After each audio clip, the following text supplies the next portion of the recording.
প্রিয় শিক্ষার্থী, আজকে আমি তোমাদের সঙ্গে একটা বিশেষ বিষয় নিয়ে আলোচনা করব। সেটা হলো শেপ অফ মলিকিউলস।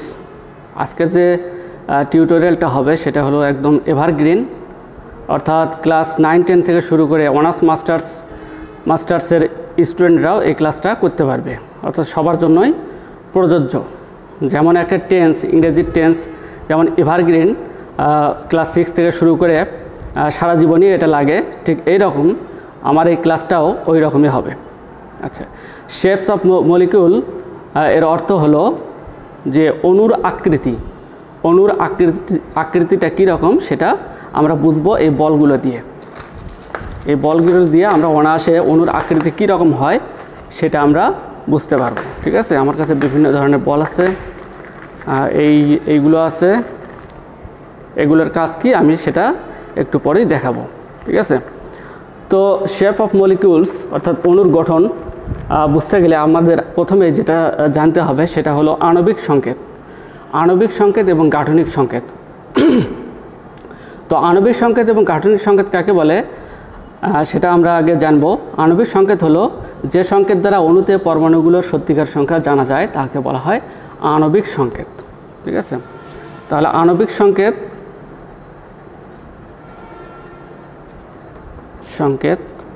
আমি আরেকবার বলি যে সংকেত দ্বারা অণুতে পরমাণুগুলোর সত্যিকার সংখ্যা জানা যায় তাকে বলা হয় আণবিক সংকেত। আমরা উদাহরণ হিসেবে নিতে পারি, যেমন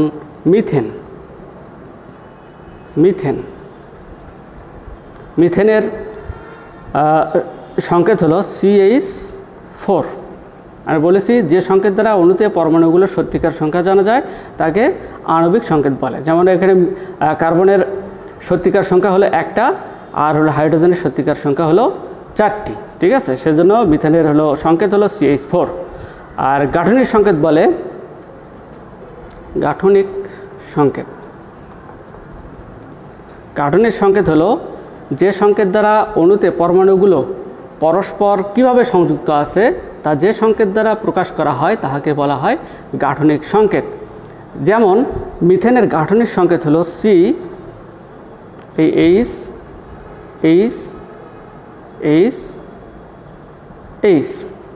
ঠিক আছে, এটা হলো মিথেনের গাঠনিক সংকেত। এখন সমস্যা হলো যে এই মিথেনের যে কার্বনগুলো যে আছে, মিথেনের যে কার্বন এবং হাইড্রোজেন আছে, এই হাইড্রোজেনগুলো মনে হচ্ছে যে একই সমতলে আছে, অর্থাৎ একই সমতলে আছে, অর্থাৎ এর দৈর্ঘ্য এবং প্রস্থ বোঝা যাচ্ছে, কিন্তু উচ্চতা বোঝা যাচ্ছে না। ঠিক আছে, তো এই সংকেতটা বুঝতে গেলে আমাদেরকে যে এই গাঠনিক সংকেত আছে সেটা দ্বারাও বোঝা যাবে না। অনেকে এটা বুঝতে পারে না যে এই সংকেতটা আসলে কী রকম হবে, মানে বাস্তবিক পক্ষে কী রকম হবে। তো আমি তোমাদেরকে সেটা এখনই দেখাবো যে এটা বাস্তবিক পক্ষে কী রকম হয়। দেখো, আমরা যদি একটা বলকে, এই বলটাকে যদি আমরা কার্বন মনে করি, তাহলে খেয়াল করে দেখো, এখানে একটা দিলাম, আর এটা হলো হাইড্রোজেন, এটা হলো কার্বন, আর এগুলো একটা হাইড্রোজেন, অর্থাৎ 1 2 3 এই 4টা হলো হাইড্রোজেন। ঠিক আছে, তাহলে দেখো এটা যদি আমি এখানে লাগায় দেই, 1 2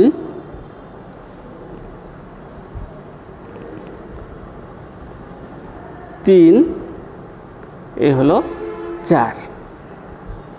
এখন খেয়াল করে দেখো যে এখানে যে মিথেনের যে হাইড্রোজেনগুলো সমতলে আছে, অর্থাৎ এই তলটা তো একটা 2 ডাইমেনশন। ঠিক আছে, যার দৈর্ঘ্য এবং প্রস্থ আছে সেটা হলো 2 ডাইমেনশন, আর যার দৈর্ঘ্য প্রস্থ এবং উচ্চতা আছে সেটা হলো 3 ডাইমেনশন। তাহলে এখানে যেটা দেখাচ্ছি সেটা হলো 2 ডাইমেনশনে আছে, কেননা এখানে কোনো উচ্চতা বোঝা যাচ্ছে না, কিন্তু এইটাতে দেখো একদম পরিষ্কার বোঝা যাচ্ছে। যেমন দেখো 1 2 3 এই যে 4টা হাইড্রোজেন, এই সাদাটাকে আমরা হাইড্রোজেন কল্পনা করব, এইটাকে আমরা মনে করব কার্বন, আর এগুলোকে মনে করব আমরা বন্ধন, অর্থাৎ সমযোজী বন্ধনে এগুলো। ঠিক আছে, তো দেখো এখানে আমরা জানি অধাতু অধাতু মিলে সমযোজী বন্ধন গঠিত হয়, যেমন কার্বনও অধাতু, হাইড্রোজেনও অধাতু, ঠিক আছে। তো এবং সমযোজী বন্ধনগুলো ইলেকট্রন শেয়ারের মাধ্যমে গঠিত হয়, ঠিক আছে। দেখো এটা হলো বন্ধন 1 2 3 4, এই 4টা হলো বন্ধন। এটাকে আমি যেভাবেই রাখি না কেন, এভাবে রাখলেও যা হবে, এভাবে রাখলেও তাই হবে, সব সময় একটা উপর দিকে থাকবে, সব সময় একটা উপর দিকে থাকবে, যেভাবেই রাখি না কেন। ক্লিয়ার?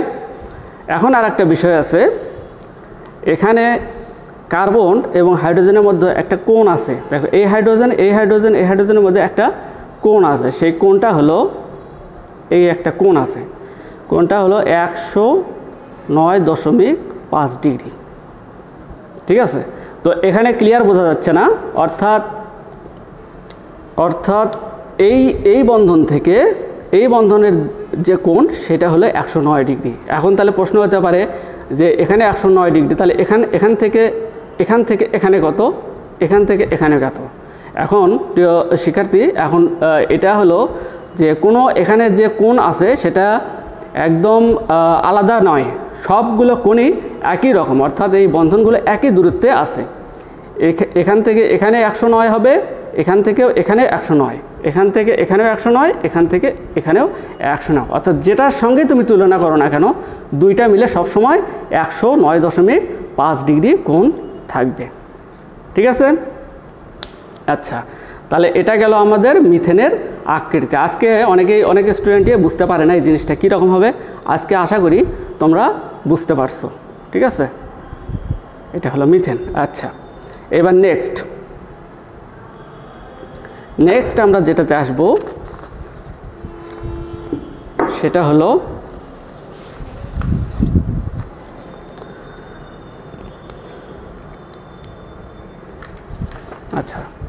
নেক্সট আমরা যেটা করব হলো সেটা হলো অ্যামোনিয়া NH3।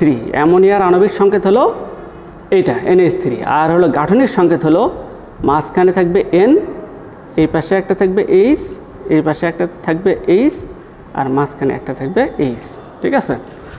তো এটা হলো কিছুটা ত্রিভুজীয় পিরামিড আকৃতি, ত্রিভুজীয় পিরামিড। তোমাদের আর একটা কথা বলা হয়নি, সেটা কোনটা দেখেছি, আর এইটার যে আকৃতি হবে সেটা হলো চতুস্থলকীয়, ঠিক আছে। অর্থাৎ মিথেনের আকৃতি চতুস্থলকীয়, আর হলো অ্যামোনিয়ার আকৃতি হলো ত্রিভুজীয় পিরামিড। আচ্ছা, এখন দেখো, আচ্ছা এর কোণটা কত হবে? এখানে হাইড্রোজেন, এটার কোণ হলো, অ্যামোনিয়ার কোণ হলো 107.3 ডিগ্রি, 107.3 ডিগ্রি অ্যামোনিয়ার কোণ। আচ্ছা, অর্থাৎ এই কোণটা কিন্তু সবারই সমান, এখান থেকে এখানেও যে কোণ হবে, এখান থেকে এখানে এবং এখান থেকে এখানেও ওই একই কোণ 107.3 ডিগ্রি আছে। তাহলে এটা হলো আণবিক সংকেত,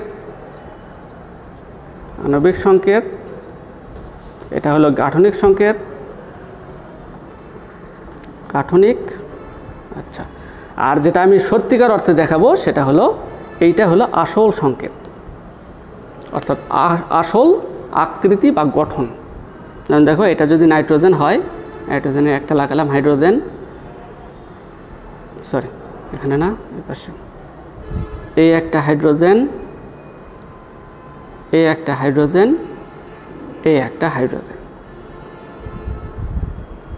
দেখো, যেমন ত্রিভুজের 3টা তল থাকে, ঠিক এইরকমই পিরামিডের যেমন 3টা তল থাকে, সেই রকম এখানেও 3টা তল আছে। দেখো, এইদিকে একটা তল, এক তল, এইদিকে 2 তল, এইদিকে 3 তল, ঠিক আছে। পিরামিডের যেমন 3টা তল থাকে, এখানেও 3টা তল আছে। আর ত্রিভুজ আকৃতি কেন?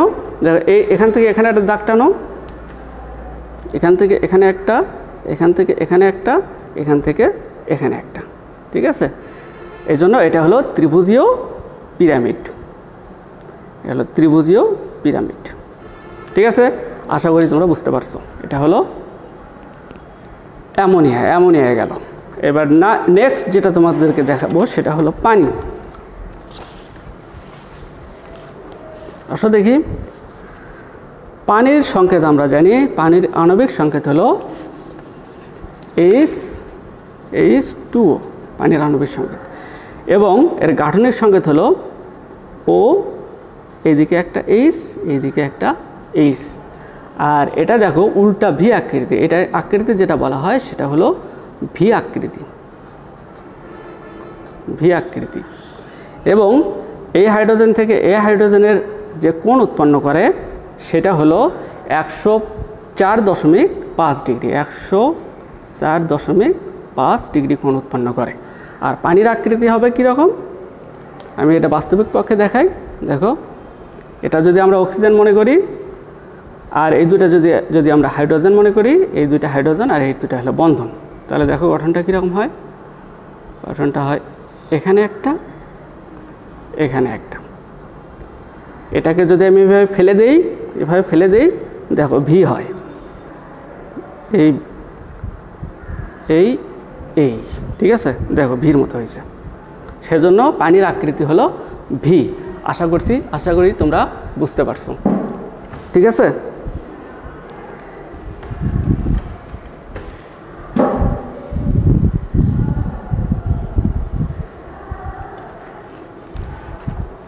আচ্ছা, এবার পানি গেল, এবার আমরা নেক্সট আর একটা শিখব। সেটা শিখব আমরা হলো কার্বন ডাই অক্সাইড। তো কার্বন ডাই অক্সাইডের আণবিক সংকেত আমরা জানি, কার্বন ডাই অক্সাইডের আণবিক সংকেত আমরা জানি CO2, CO2 carbon die oxide. আচ্ছা, এর গাঠনিক সংকেত কীরকম হবে,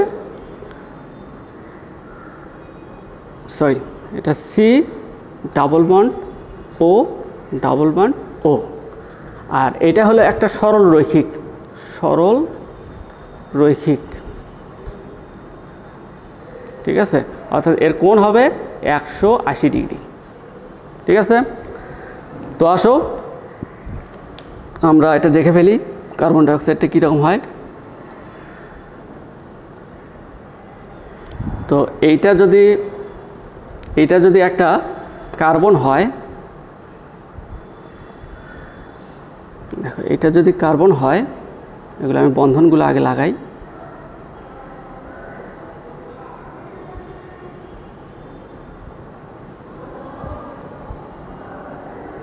বন্ধনগুলো আগে লাগাই, তারপর এই দুইটা লাগাবো।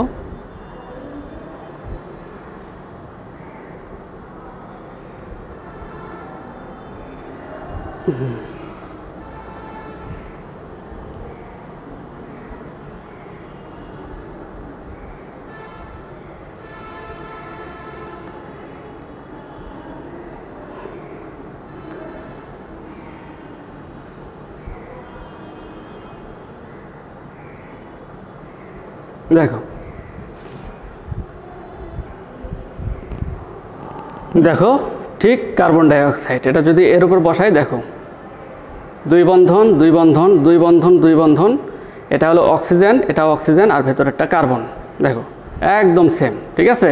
আর এটা একটা দেখো সরল রেখার মতো সোজা, ঠিক আছে, সেজন্য এটা হলো সরল রৈখিক।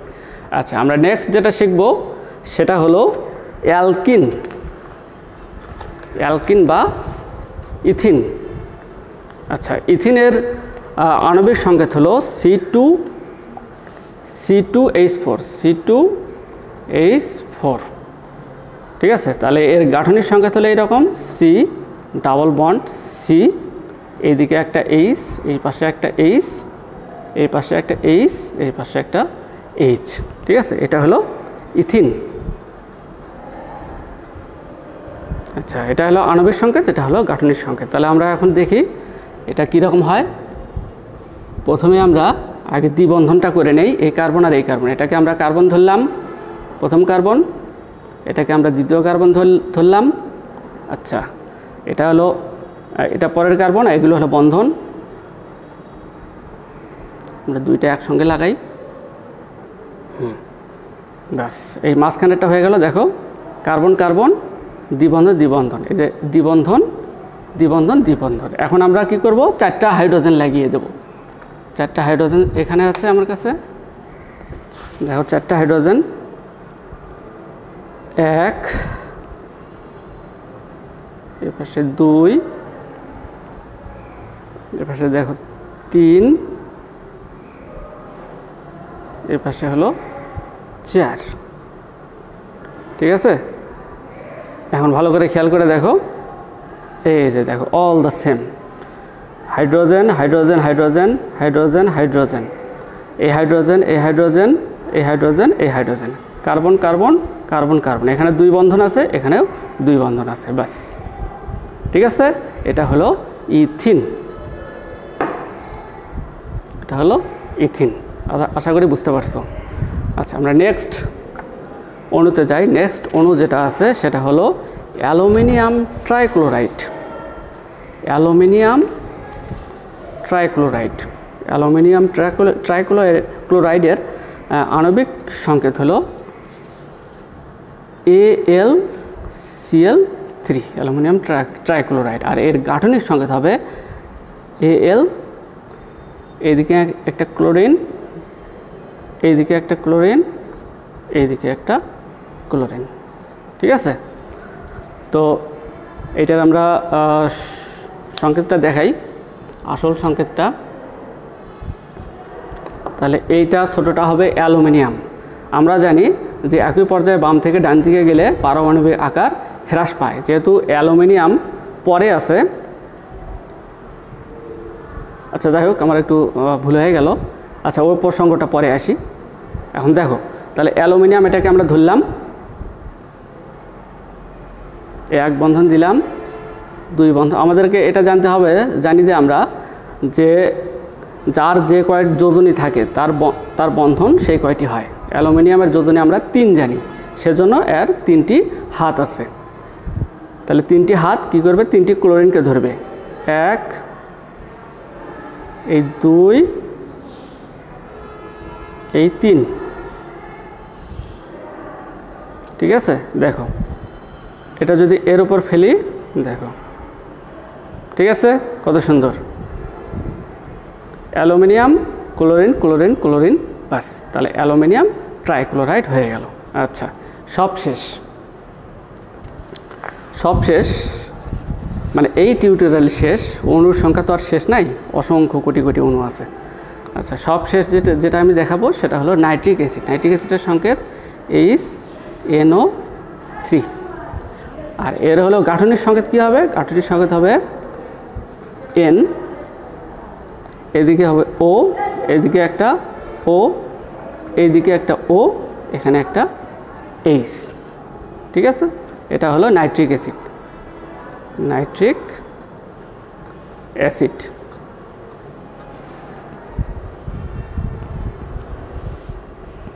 ঠিক আছে, আচ্ছা, নাইট্রিক অ্যাসিডের তাহলে প্রথমে আমাদেরকে N নিতে হবে। আমরা মনে করলাম এটা হলো N। এর আগে 3টা বন্ধন লাগাই, 3টা বন্ধন লাগাই, 1, 2, এই হলো 3। আচ্ছা, এবার 3টা অক্সিজেন লাগাই, 1, 2, 3, 3টা অক্সিজেন লাগাই, 1, 2, এই হলো 3, 3টা অক্সিজেন লাগালাম। এখন কি করতে হবে? দেখো 3টা হয়ে গেল। এখন আমাদের কি করতে হবে? একটা হাইড্রোজেন লাগাতে হবে, একটা হাইড্রোজেন লাগাবো আমরা। ঠিক আছে, আচ্ছা, একটা হাইড্রোজেন লাগাই, এই যে হাইড্রোজেন। হাইড্রোজেন যদি এখানে বসিয়ে দিই, বাস, দেখো all the same, oxygen oxygen oxygen oxygen oxygen oxygen oxygen oxygen, এই হাইড্রোজেন এই হাইড্রোজেন। ঠিক আছে, এটা হলো সুন্দর নাইট্রিক অ্যাসিড। ঠিক আছে, নাইট্রিক অ্যাসিড অণুর গঠন বা আকৃতি। তো শিক্ষার্থী, তোমাদেরকে অসংখ্য ধন্যবাদ। আশা করি তোমরা আজকে অনেকে হয়তো আকৃতিটা বুঝতে পারতে না, আশা করি আজকে তোমাদের বোঝার বিষয়টি ক্লিয়ার হয়ে গেছে। তো এরকম সুন্দর ভিডিও পেতে আমাকে অবশ্যই সাহায্য করবে আশা করি। আর তোমরা যদি চাও, আরও যদি অণুর গঠন দেখতে চাও, তো আমি তোমাদেরকে দেখাতে পারবো। যদি এই ভিডিওটি ভালো লেগে থাকে তাহলে কমেন্টস করো, কমেন্টস করে আমাকে বলতে পারো যে আরও তোমরা অনুর গঠনগুলো দেখতে চাও কি না। যদি দেখতে চাও তাহলে কমেন্ট বক্সে অবশ্যই তোমরা লিখে দিবে দেখতে চাও কি না। ঠিক আছে, তোমাদেরকে অসংখ্য ধন্যবাদ। আসসালামু আলাইকুম।